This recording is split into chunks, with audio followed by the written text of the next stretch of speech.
Phone tapping కేసులో SIB మాజీ DSP Praneeth రావు విచారణ కొనసాగుతోంది. పై అధికారుల ఆదేశాల మేరకు ఫోన్ ట్యాపింగ్ చేసినట్టు ప్రణీత్ రావు గతంలోనే వాంగ్మూలం ఇచ్చారు. మరోవైపు ప్రభాకర్ రావు చెబితేనే ఫోన్ ట్యాపింగ్ చేశామని సిట్ విచారణలో ఒప్పుకున్నారు.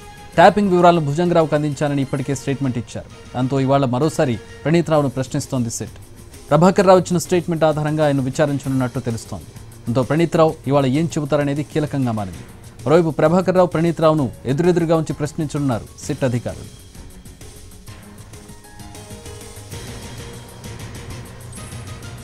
ఏం అడిగినా గుర్తులేదంటున్నారు. ఎంత గ్రిల్ చేసినా రిప్లై రావడం లేదు.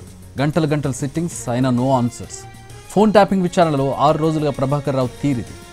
సిట్ అధికారులు ఎన్ని రకాలుగా కూపీలాగినా తెలియదు, మర్చిపోయా, గుర్తులేదనే జవాబిస్తున్నాడు ప్రభాకర్ రావు. సాక్షుల స్టేట్మెంట్లో ఆయన ముందుంచి ప్రశ్నలు వేసినా ఫాయిదా లేకుండా పోయింది. సుప్రీంలో రిలీఫ్ ఉండడంతోనే సహకరించడం లేదని సిట్ అధికారులు అంటున్నారు. అలాగే ప్రభాకర్ రావు స్వతహాగా పోలీస్ ఆఫీసర్ కావడంతో తెలివిగా సమాధానం చెబుతున్నారని సిట్ బృందం చెబుతోంది. హార్డ్ డిస్క్ల ధ్వంసంలో ప్రభాకర్ రావు పాత్ర ఉన్నట్టు సిట్ గుర్తించింది. మరోవైపు ట్యాపింగ్ కేసులో సిట్ ముందు మాజీ డీఎస్పీ ప్రణీత్ రావు హాజరయ్యారు.